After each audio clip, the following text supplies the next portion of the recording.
अवाजी समातुन ताई radio voice of Sindh London.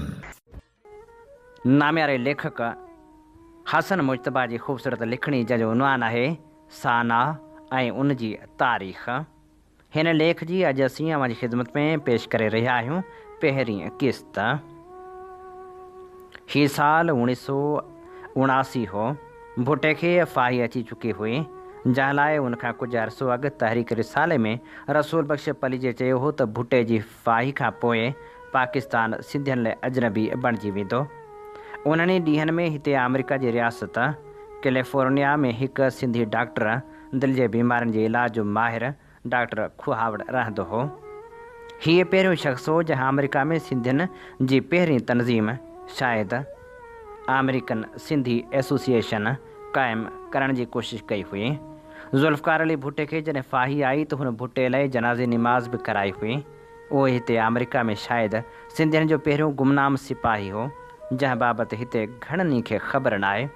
पर हीअ 1984 जो साल हो जॾहिं पाकिस्तान में सिंध बिल्कुलु मंज़ूर सोलंगी जे उन्हनि ॾींहनि मशहूरु थियल उन नज़म जो ॾेख ॾेई रही हुई। मनहनि छपरनि घर घर में गोलियूं, फ़ौज पुलिस चवे धाड़ेल पिया गोलियूं। तॾहिं अमेरिका जे मुख़्तलिफ़ रियासतनि में अची वसंदड़ सिंधियुनि खे बि उन ते सख़्तु ॻणती हुई त हुननि जी अबाणी धरती ते ज़िया फ़ौजी राज में हेड़ा हाञा थी रहिया आहिनि। हिननि में हिकिड़ो सिंधी नौजवान इंजीनियर अहिड़ो बि हो जेको इहो सोचे लोचे रहियो हो त कीअं सिंध मथां थींदड़ इन्हनि ॾाढाइनि बाबति अमेरिका समेत दुनिया जे माण्हुनि अॻुवाणनि तोड़े पब्लिक खे वाक़ुफ़ु कजे, पाण में सिंध खां परे वेही सोच वीचार कजे, मिलजे रलिजे। दुनिया खे ॿुधाइजे त सिंध सां छा पियो वहे वापरे। उहो नौजवान हाला पुराणा जो अल्ताफ़ मेमण हो, जेको जॾहिं कराची में NAD में पढ़ंदो हो त हुन किन ॿिनि दोस्तनि सां मिली सिंधी स्टूडेंट्स ऑर्गेनाइज़ेशन क़ाइमु कई हुई। उहा कराची जे सिंधी शागिर्दनि जी तनज़ीम हुन तॾहिं ॿिनि शागिर्दनि इक़बाल जतोई ऐं नबी बख़्श खोसे वारनि सां गॾिजी जोड़ी हुई। 1984 में अमेरिका में माहौलिया जे बचाव वारे खाते में इंजीनियर हो, तंहिं इहो बि पूर पे पचायो त छो न का अमेरिका मां सिंधियुनि जी का तनज़ीम क़ाइमु कजे। उहो रुॻो इतफ़ाक़ हो त न्यूयॉर्क मां निकिरंदड़ इंडस वाणी नाले हिकु अख़बार में पाकिस्तान में सिंध सूबे में थींदड़ MRT जी तहरीक ते रियासती तशदुद जूं ख़बरूं छपजंदियूं हुयूं ऐं उन अख़बार में सिंधियुनि जी का तनज़ीम जोड़ण लाइ इश्तिहार पिणु छपियो हो। उहो हिंदुस्तान सां वास्तो रखंदड़ किन माण्हुनि जी अख़बार हुई। अल्ताफ़ मेमण इहा ॻाल्हि पंहिंजे न्यूयॉर्क में रहंदड़ दोस्त ऐं उन वक़्तु पाकिस्तान में ज़ियाउल हक़ ख़िलाफ़ अमेरिका में पाकिस्तान जी खाबी धुर जे तहरीकी तनज़ीम पाकिस्तान प्रोग्रेसिव अलायंस में सरगर्म दानिश्वर फ़िरोज़ अहमद खां पुछियो तंहिं सिंधियुनि जे अहिड़े इश्तिहार खे जुड़तू करार ॾिनो हो। पर अल्ताफ़ मेमण जॾहिं डॉक्टर फ़िरोज़ खे सिंध खां ॿाहिरि सिंधियुनि जी तनज़ीम क़ाइमु करण जो ख़्यालु वंडियो त खेसि डॉक्टर फ़िरोज़ ॿुधायो त हिते अमेरिका में हू हिकु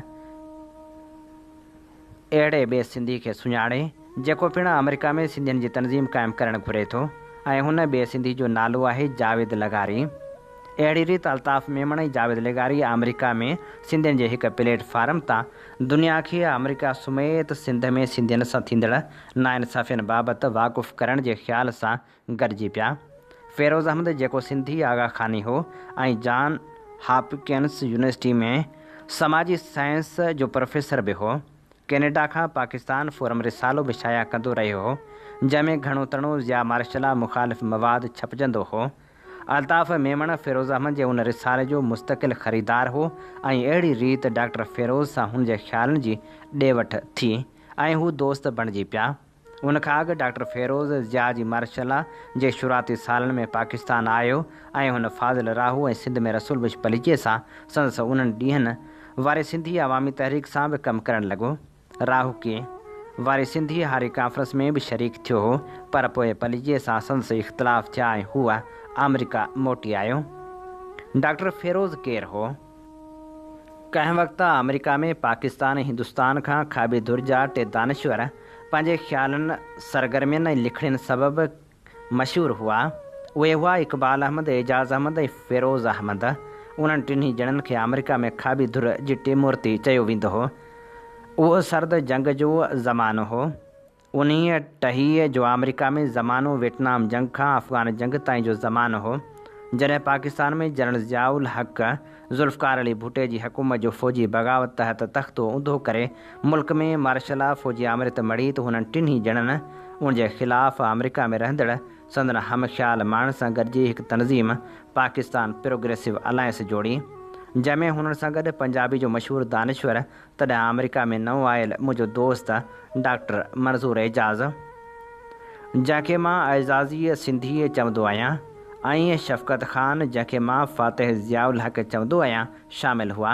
शफ़क़त ख़ान सख़्तु खाबीदुर जे ख़्यालनि जो पर पाकिस्तानी फ़ौज में कैप्टन बि रही चुको हो, शामिलु हुआ। हिननि अमेरिका में पाकिस्तान में ज़िया आमरित ख़िलाफ़ राय आमा हमवार करण ऐं पाकिस्तानियुनि खे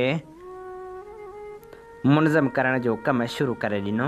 जॾहिं ज़ियाउल हक़ पहिरियों भेरो न्यूयॉर्क गॾियल क़ौमुनि में या यूनाइटेड नेशन में जनरल असेंबली तक़रीर करणु आयो त पाकिस्तान प्रोग्रेसिव अलायंस वारनि हुन जे ख़िलाफ़ गॾियल क़ौमुनि जी इमारत ॿाहिरां एहतिजाजी मुज़ाहिरो कयो। पर शफ़क़त ख़ान कंहिं तरीक़े सां गॾियल क़ौमूं कवर कंदड़ हिकु सीनियर पाकिस्तानी सहाफ़ी जी मदद सां सहाफ़ी जो सुञाणप कार्ड हथु करे गॾियल क़ौमुनि जी इमारत अंदरि जनरल असेंबली जी प्रेस गैलरी में वञी वेठो ऐं जॾहिं जनरल ज़िया ख़िताब करण लाइ रोस्ट्रम ते आयो, पंहिंजो ख़िताब शुरू ई मस कयाई त हेॾां प्रेस गैलरी मां शफ़क़त ख़ान गले फाड़ नारा शुरू कया, जनरल ज़िया मुर्दाबाद, मार्शल मुर्दाबाद। जनरल ज़िया रोस्ट्रम ते 2-3 मिंट त वाइड़ो थी वियो। एतिरे में गॾियल क़ौमुनि जी सिक्योरिटी वारनि शफ़क़त ख़ान खे खंभे प्रेस गैलरी खां ॿाहिरि पाण सां खणी विया।